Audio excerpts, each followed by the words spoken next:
Students, Saraswati के इस online platform पर मैं दिलीप पटेल फिजिक्स सब्जेक्ट के साथ स्वागत करता हूं आपका। हम शुरुआत करने जा रहे थे कक्षा 12 की भौतिकी विज्ञान के अंदर यूनिट प्रकाशिकी से। प्रकाशिकी यूनिट जैसे नाम से ही पता है, प्रकाश तथा प्रकाशिक घटनाओं का अध्ययन करने वाली शाखा।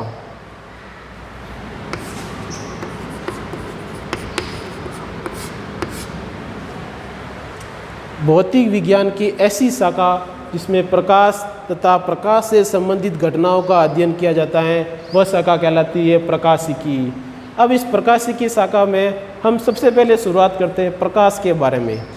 कई बार आपने सुना होगा नाम प्रकाश। प्रकाश ये होता है, किस प्रकार रूप होता है, हम जो देखते हैं प्रकाश है। आखिर प्रकाश की सही डेफिनेशन देके क्या हो सकती है? प्रकाश को वैसे अलग अलग स्वरूपों के अंदर, कई रूपों के अंदर बताया गया है। शुरुआत के अगर इसकी डेफिनेशन देखें तो कई किन्हीं अलग रूप बताया, किन्होंने अलग रूप बताया। कोई कह रहा है प्रकाश का रूप ये होता है, कोई किन्हीं ने तरंग स्वरूप बताया, किन्हीं ने किरण स्वरूप बताया, किसी ने बात की ये एक इलेक्ट्रोमैग्नेटिक वेव है। जैसे जैसे इसकी थ्योरी चली वैसे वैसे इसके अलग अलग रूप चले। लेकिन पूरी हम जनरल अगर परिभाषा की बात करें, शॉर्ट अगर प्रकाश के बारे में डेफिनेशन देना चाहिए तो डेफिनेशन हो सकती है प्रकाश एक ऊर्जा है, या प्रकाश एक ऊर्जा का रूप है जिसके द्वारा हम आसपास की जो चीज़ें हैं उसको देख सकते हैं। तो परिभाषा क्या होगी इसके अंदर? प्रकाश एक ऊर्जा का रूप है जिसके द्वारा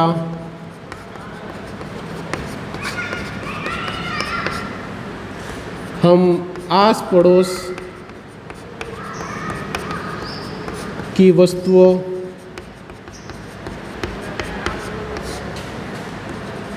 को देख सकते हैं।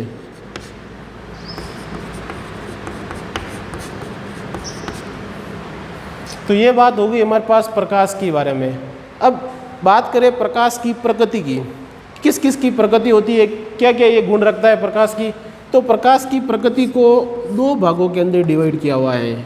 एक होती है प्रकाश की किरण प्रकृति, दूसरी होती है प्रकाश की तरंग प्रकृति। किरण प्रकृति, दूसरी होती है तरंग प्रकृति। किरण प्रकृति नाम से पता है, किरण पढ़ा होगा। किरण का अर्थ क्या होता है? जो सीधी रेखा के अंदर गमन करती है। तो वही डेफिनेशन यहाँ दे रखी है। किरण यानी प्रकाश जब सीधी रेखा के अंदर गमन करता है तो वह जो अध्ययन होगा वो प्रकाश की या प्रकाशिकी की किरण भौतिकी शाखा के अंदर किया जाएगा। दूसरा तरंग। तरंग दिमाग में आते ही बस यही स्वरूप बनता है, यानी वह शाखा जिसके अंदर प्रकाश के तरंग स्वरूप का अध्ययन किया जाता है, तरंग भौतिकी कहलाती है या तरंग प्रकाशिकी कहते हैं।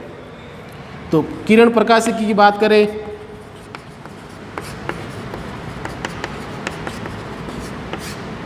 इस शाखा के अंदर हम प्रकाश के किरण स्वरूप का अध्ययन करेंगे। यानी किरण स्वरूप का मतलब प्रकाश एक सीधी रेखा के अंदर गमन करता है तब जो प्रॉपर्टी बनेगी, जो इसके गुण बनेंगे, जो इसकी व्यवहारिक घटनाएं बनेगी, जब प्रकाश सीधी रेखा के अंदर गमन करेगा वह घटना या वह जो भी सिद्धांत होंगे वो प्रकाश की किरण प्रकाशिकी शाखा के अंदर गिना जाएगा।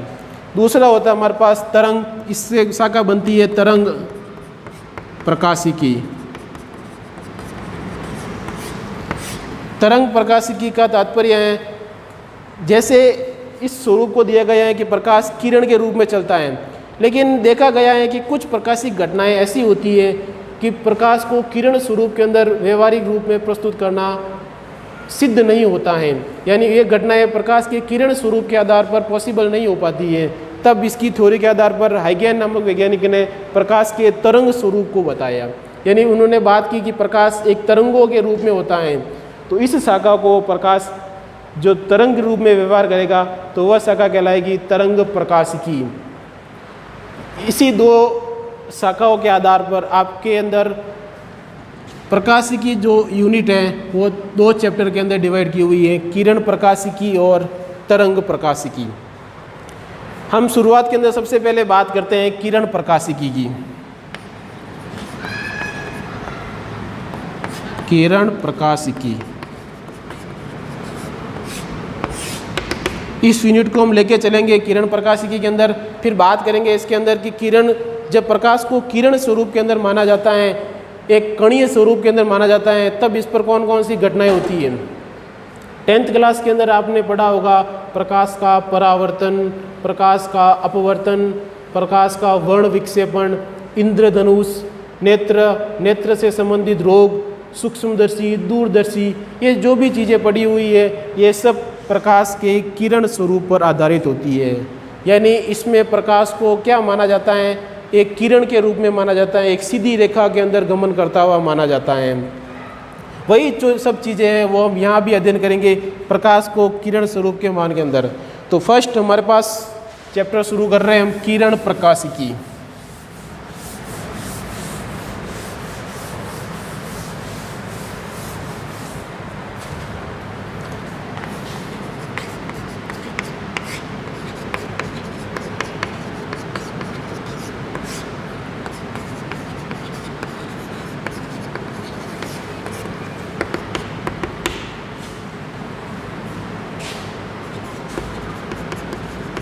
प्रकाशिकी की वह शाखा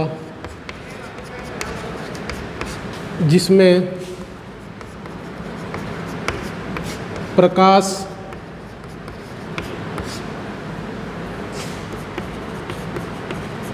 किरण रूप में होता है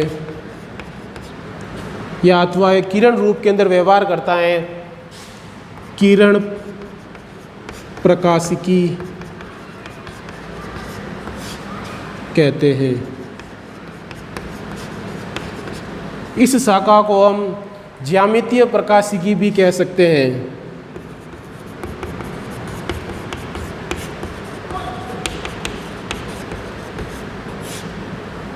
ज्यामितीय प्रकाशिकी इसलिए कहेंगे कि यहाँ पर जो भी चीज़ें होगी वो हम ज्योमेट्रिकली उसको प्रूव करेंगे, इसीलिए इस शाखा को ज्यामितीय प्रकाशिकी भी कहा गया है।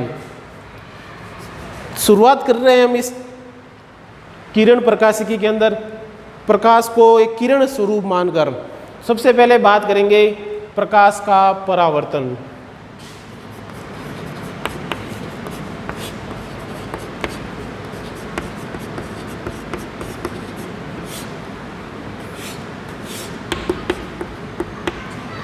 प्रकाश का परावर्तन, परावर्तन आपने शब्द पढ़ा होगा। परावर्तन से क्या तात्पर्य है, यानी प्रकाश का परावर्तन का अर्थ होता है कि जब प्रकाश किसी पृष्ठ पर आपतित होता है तो आपतन के पश्चात वापस उसी माध्यम में लौट जाता है, तो यह घटना कहलाती है प्रकाश का परावर्तन। डायग्राम इसको देखें, हम मान लेते हैं हमारे पास एक कोई परावर्तक पृष्ठ है।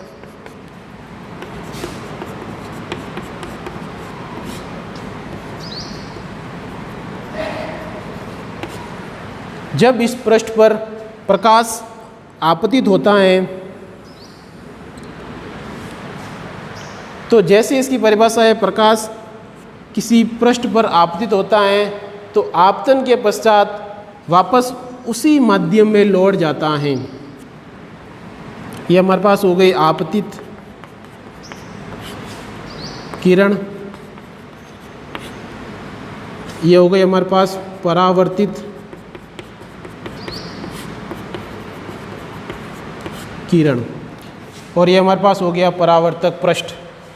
यानी प्रकाश के परावर्तन की परिभाषा क्या होगी,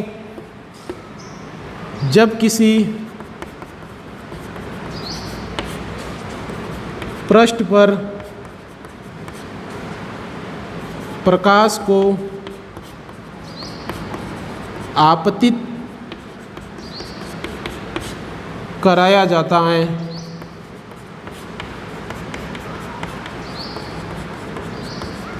तो वह पुनः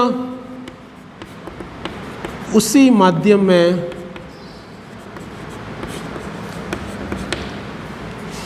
लौट जाता है। यह घटना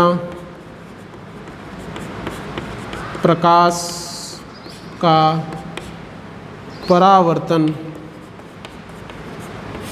कहलाती है।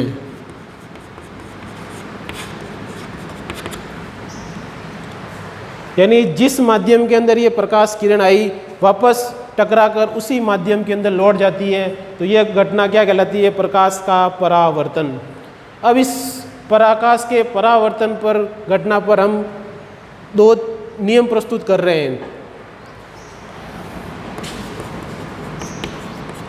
प्रकाश परावर्तन के नियम।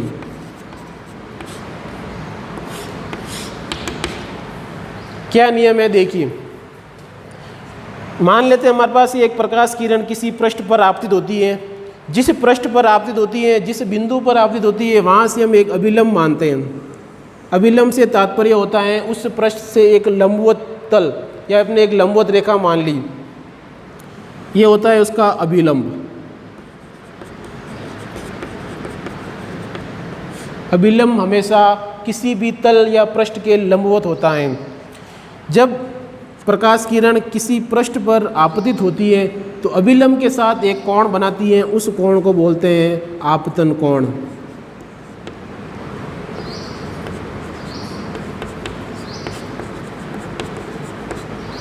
और पृष्ठ से टकराने के पश्चात जब किरण उसी माध्यम में लौटती है तो अभिलंब के साथ जो कोण बनाती है उस कोण को बोलते हैं परावर्तन कोण।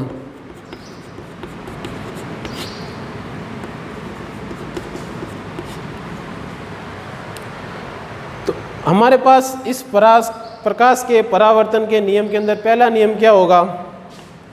इस घटना पर आधारित कि जब प्रकाश का परावर्तन की घटना होगी तब उसके अंदर आपतन कोण तथा परावर्तन कोण का मान क्या होगा? एक समान होगा।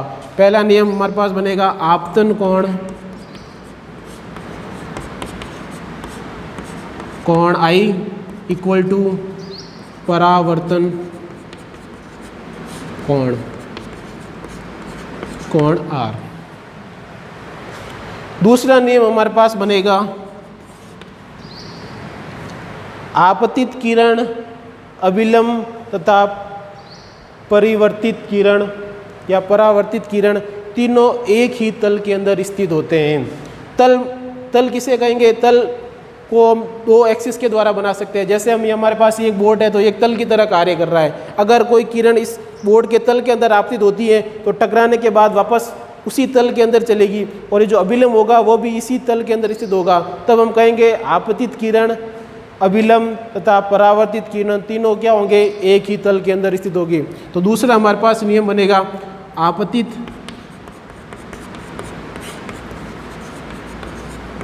किरण, अभिलंब तथा परावर्तित किरण तीनों एक ही तल में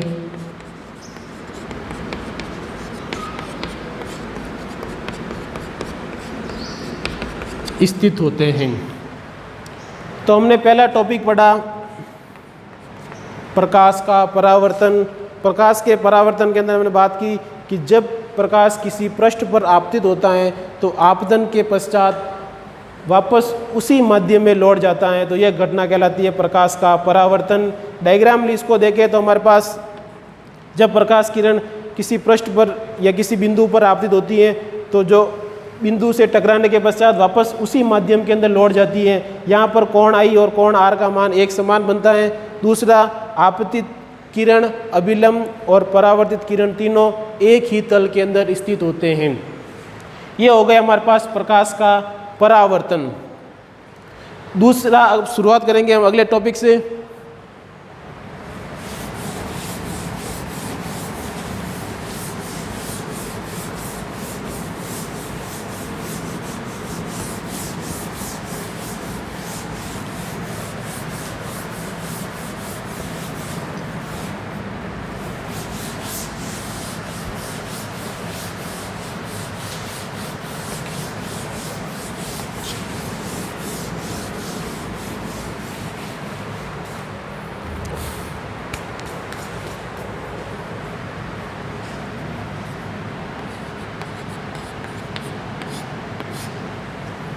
अब हम बात कर रहे हैं दर्पण के बारे में। क्या होता है दर्पण? किसी कांच पर एक सतह से अगर हम पॉलिश कर दी जाए तो वह जो दूसरी सतह से जहाँ से प्रकाश का आपतन या परावर्तन हो जाता है तो वह जो पदार्थ बनेगा वो क्या कहलाएगा? दर्पण कहलाता है। यानी प्रकाश अगर हम किसी कांच के एक तरफ पॉलिश कर दी जाए तथा दूसरी सतह से प्रकाश का परावर्तन हो सके तो ये जो फिनोमिना या बनेगा उसको हम क्या बोलेंगे? दर्पण। अब दर्पण दो प्रकार से बन सकते हैं, समतल दर्पण,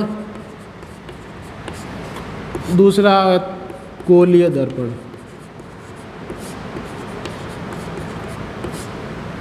समतल दर्पण, समतल दर्पण का अर्थ होता है जब किसी समतल कांच के पृष्ठ के एक तरफ अगर पॉलिश कर दी जाए तो जो दर्पण बनेगा उस दर्पण को हम क्या बोलेंगे? समतल दर्पण। दूसरा होगा हमारे पास गोलीय दर्पण। गोलीय दर्पण भी इसी प्रकार बनेगा कि अगर किसी गोले कांच के गोले के एक तरफ पॉलिश कर दी जाए तब इस प्रकार जो दर्पण बनेगा वो कहलाएगा गोलीय दर्पण। यह गोलीय दर्पण भी दो भागों के अंदर डिवाइड होता है। एक बनता हमारे पास अवतल दर्पण, दूसरा बनेगा उत्तल दर्पण। तो सबसे पहले हम बात करते हैं समतल दर्पण। समतल दर्पण से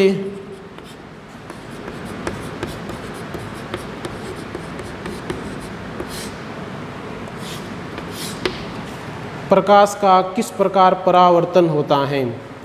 मान लेते हैं हमारे पास एक समतल दर्पण दे रखा है।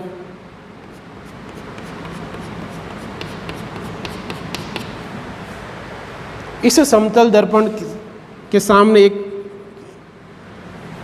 बिंब ले लिया या बिंदु ले लिया। अब इस बिंब को अगर हम देखें तो इस बिंब से निकलने वाली प्रकाश किरणें जब समतल दर्पण पर टकराती है, मान लीजिए हमारे पास एक बिंब से निकलने वाली किरण इस समतल पृष्ठ पर टकराती है तो परावर्तन के नियम के अनुसार यह वापस पुनः उसी माध्यम में लौट जाती है। अगर हम एक और प्रकाश किरण यहाँ से लें,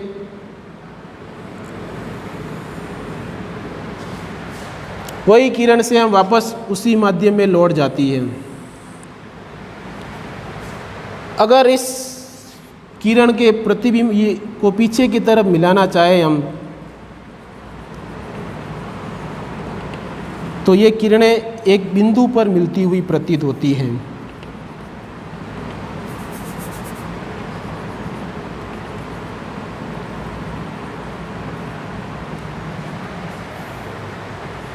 यानी यहाँ से निकलने वाली ये आपतित किरणें टकराने के पश्चात ये परावर्तित किरणें अगर यहाँ से हम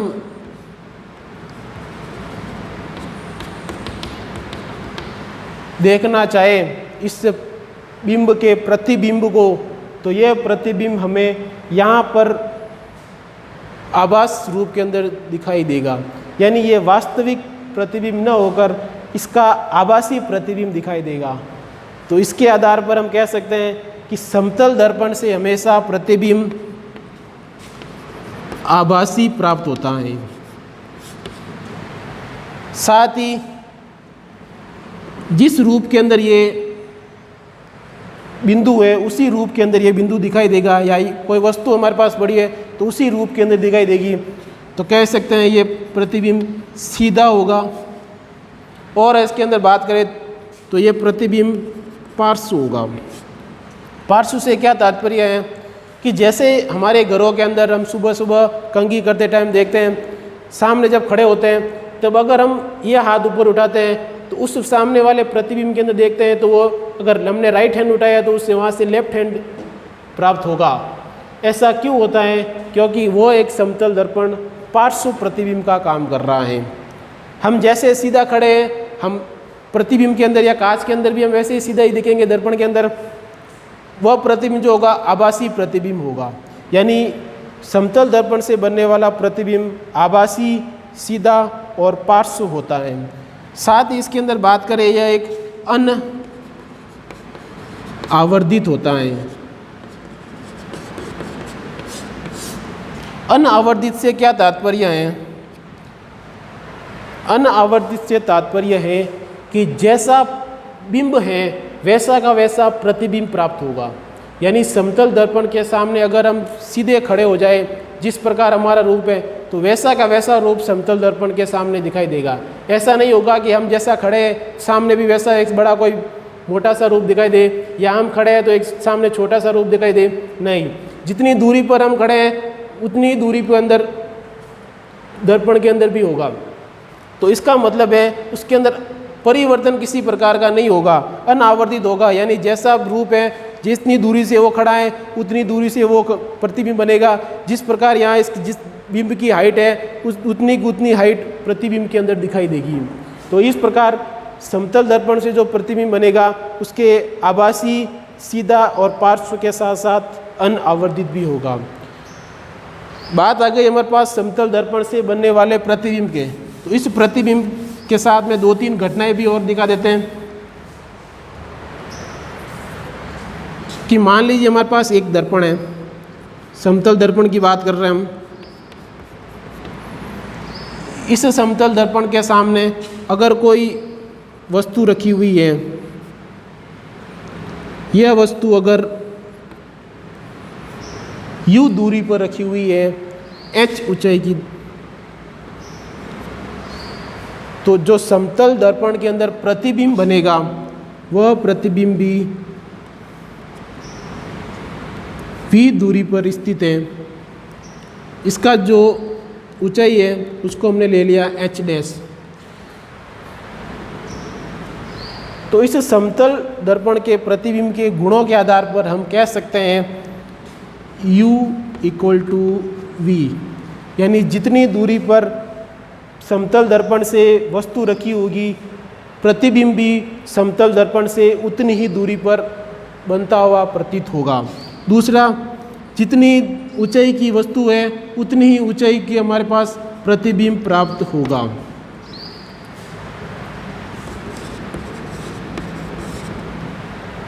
तीसरे गुण के बारे में बात करें, अगर हम किसी दर्पण के समतल दर्पण के सामने अगर हम किसी वेग से गतिशील होंगे, अगर इस दर्पण के सामने अगर हम v वेग से गतिशील होते हैं,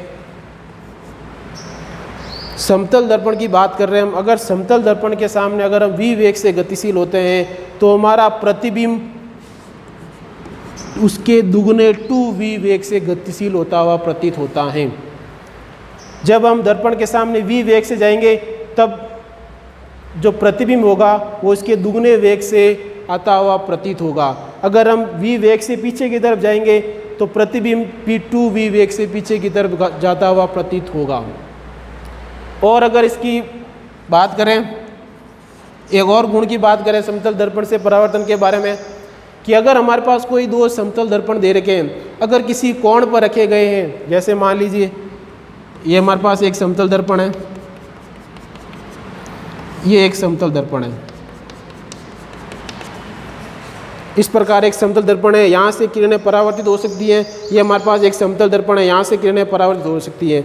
अगर मैं उसको किसी कोण पे रख दूँ तो यहाँ जो प्रतिबिंब बनेगा उसका प्रतिबिंब वापस बिंब के रूप में यहाँ कार्य करेगा। तो इस प्रकार यहाँ एक दूसरे से के कारण बहुत सारे प्रतिबिंब बनते हुए दिखाई देंगे। ऐसी घटना आपने देखी होगी सैलून की दुकान पर। वहाँ पर आपने देखा होगा पीछे की तरफ बाल कटवाने जब जाते हैं तो पीछे की तरफ और आगे की तरफ 2 दर्पण लगे होते हैं और उस दर्पणों के अंदर बहुत सारे चित्र बनते हुए दिखाई देते हैं।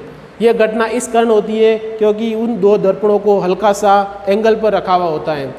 तो इन घटना के आधार पर हम बताएं कि उन दर्पणों को किस प्रकार रखा जाए कि प्रतिबिंब न्यून बनेगा, उन दर्पणों को किस प्रकार रखा जाए कि प्रतिबिंब अधिकतम बनेगा। तो ये जो भी घटना होगी उसके लिए हम एक फॉर्मूला काम में लेते हैं, प्रतिबिंब की संख्या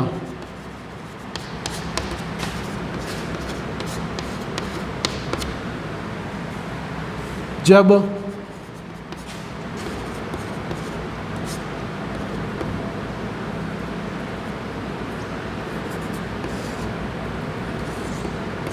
समपूर्णांक हो, यानी जब 360 डिग्री अपॉन थीटा समपूर्णांक के अंदर हो तब हमारे पास एक प्रतिबिंब की संख्या ज्ञात करने का फॉर्मूला होता है 360 डिग्री अपॉन थीटा -1। कैसे, एक उदाहरण के द्वारा देखते हैं कि मान लो हमारे पास एक दर्पण, ये हमारे पास दूसरा दर्पण, उन दोनों दर्पणों को हमने 60 डिग्री कोण पर रख दिया है। अब अगर पूछा जाए कि इन दोनों दर्पणों से कितने प्रतिबिंब बनेंगे, तो इसके लिए हम वो वाला फॉर्मूला कहाँ मिलेंगे, उस फॉर्मूले के अकॉर्डिंग देखें तो हमारे पास क्या होता है 360 थीटा, जो एंगल यहाँ पर बनेगा -1।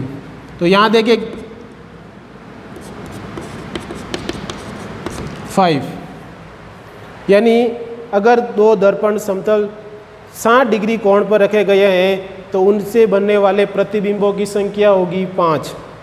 वैसे अगर हमारे पास यहाँ पर सम पूर्णांक नहीं हो गए, विषम पूर्णांक आ जाता है तो उस संख्या को 1 माइनस कर दिया जाता है, यहाँ पर माइनस नहीं रखा जाता है। तो इस प्रकार हमेशा जो प्रतिबिंब बनेगा वह विषम पूर्णांक संख्या के अंदर ही आएगा। तो हमने बात की समतल दर्पण से परावर्तन के बारे में। अगले चैप्टर के अंदर, अगली टॉपिक के अंदर बात करेंगे हम गोलीय दर्पण क्या होता है, इसके क्या क्या गुण होते हैं, अवतल दर्पण क्या होता है, उत्तल दर्पण क्या होता है, इन गोलीय दर्पण के आधार पर किस प्रकार का परावर्तन होता है, परावर्तन की कौन सी घटनाएं होती हैं, या गोलीय दर्पण के आधार पर कौन कौन सी चिन्ह परिपाटी होती है, क्या क्या हम परिभाषाएं काम में लेते हैं, वो हम अगले टॉपिक के अंदर देखेंगे। तब तक के लिए धन्यवाद।